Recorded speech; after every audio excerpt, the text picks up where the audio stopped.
মধ্যপ্রাচ্যের ভূরাজনীতিতে এক প্রলয়ঙ্করী ঝড়ের সংকেত দিয়ে চিরতরে স্তব্ধ হয়ে গেছে তেহরানের সেই ক্ষমতাধর কণ্ঠস্বর যা দীর্ঘ ৩ দশক ধরে পুরো অঞ্চলের সমীকরণ নিয়ন্ত্রণ করত। যে আকাশ থেকে একসময় শুধু রণহুঙ্কার শোনা যেত, আজ সেই আকাশ থেকেই নেমে আসা আগুনের পিণ্ড তছনছ করে দিয়েছে ইরানের শাসন ব্যবস্থার মূল স্তম্ভগুলোকে।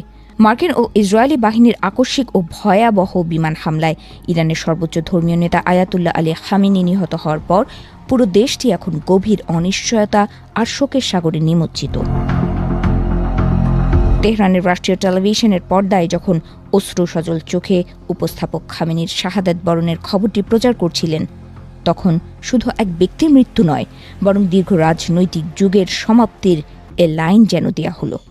রমজানের পবিত্র মাসে ৮৬ বছর বয়সী এই নেতার চিরবিদায়কে রাষ্ট্রীয়ভাবে মহিমান্বিত করা হলেও এর পেছনের ভয়াবহতা সাধারণ মানুষকে স্তম্ভিত করে দিয়েছে। কেবল খামেনিই নন, এই হামলায় প্রাণ হারিয়েছেন তার পরিবারের একাধিক সদস্য, যার মধ্যে রয়েছেন তার কন্যা, জামাতা এবং নাতনি।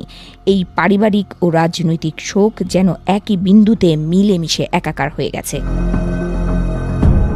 যুদ্ধের এই লেলিহান শিখা শুধু নেতার বাসভবনেই সীমাবদ্ধ থাকেনি, বরং তা গ্রাস করেছে ইরানের সামরিক ও গোয়েন্দা বিভাগের সর্বোচ্চ কর্মকর্তাদের।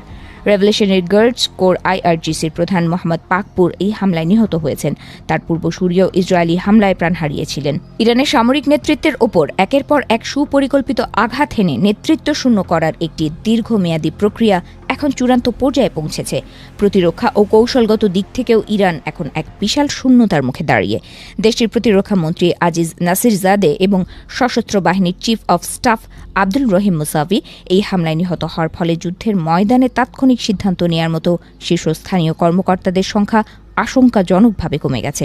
এর পাশাপাশি আলী শমখান নির্মাত ঝানু রাজনৈতিক উপদেষ্টা ও পরমাণু আলোচনার মধ্যস্থতাকারীর মৃত্যু তেহরানের কূটনৈতিক দর কষাকষির ক্ষমতাকেও খাদের কিনারে ঠেলে দিয়েছে।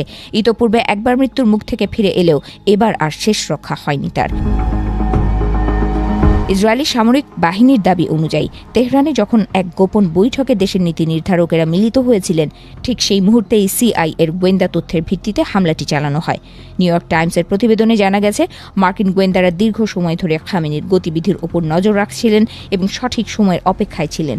শনিবার সেই অভিশপ্ত সকালে একযোগে চালানো হামলায় প্রায় ৪০ জন উচ্চপদস্থ কর্মকর্তা নিহত হয়েছেন বলে ধারণা করা হচ্ছে, যার মধ্যে খামেনির সম্ভাব্য উত্তরসূরি হিসেবে বিবেচিত মোস্তফা খামেনির নামও রয়েছে।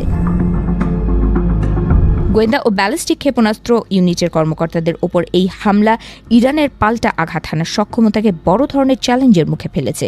আল কুদস ফোর্সের প্রধান ইসমাইল কানি ও ক্ষেপণাস্ত্র কর্মসূচির অন্যতম কারিগর মজিদ মুসাভির মতো ব্যক্তিদের অনুপস্থিতিতে দেশটির সামরিক চেইন অফ কমান্ড এখন এক প্রকার অকেজো হয়ে পড়ার উপক্রম। একদিকে লাশের স্তূপ আর অন্যদিকে ধ্বংসস্তূপের মাঝে ইরান এখন খুঁজছে তার হারানো শক্তি পুনরুদ্ধারের পথ, যদিও সেই পথ বর্তমানে কুয়াশাচ্ছন্ন ও কণ্টকাকীর্ণ।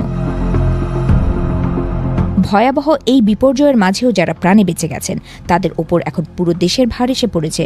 প্রেসিডেন্ট মাসুদ পেজেশকিয়ান এবং বিচার বিভাগের প্রধান গোলাম হোসেইন মাহসেইনি এজাইস সহ ৩ সদস্যের একটি বিশেষ কাউন্সিল বর্তমানে অস্থায়ীভাবে দেশের শাসনভার গ্রহণ করেছেন। ইসরায়েলি গণমাধ্যমের দাবি অনুযায়ী পেজেশকিয়ান নিজেও এই হামলার লক্ষ্যবস্তু ছিলেন, কিন্তু ভাগ্যক্রমে তিনি রক্ষা পান। তবে এই নতুন নেতৃত্বের সামনে এখন সবচেয়ে বড় চ্যালেঞ্জ হল দেশের ভেতরের অস্থিরতা রোধ করা এবং সম্ভাব্য বৃহত্তর যুদ্ধ পরিস্থিতি সামাল দেওয়া।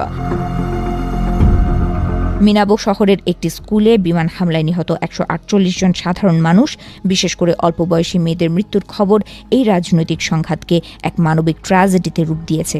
তেহরানের রাস্তায় একদিকে যেমন খামেনির মৃত্যুতে শোকের মাতম চলছে, অন্যদিকে কোনো কোনো মহল থেকে এই পরিবর্তনের সুযোগে নতুন দিনের আশাও করা হচ্ছে। তবে ধ্বংসের এই মহোৎসব শেষে পারস্যের আকাশে শান্তির সূর্য কবে উদিত হবে, নাকি এই রক্তপাত আরও দীর্ঘস্থায়ী আঞ্চলিক যুদ্ধের সূত্রপাত করল, সে প্রশ্নের উত্তর আপাতত নেই।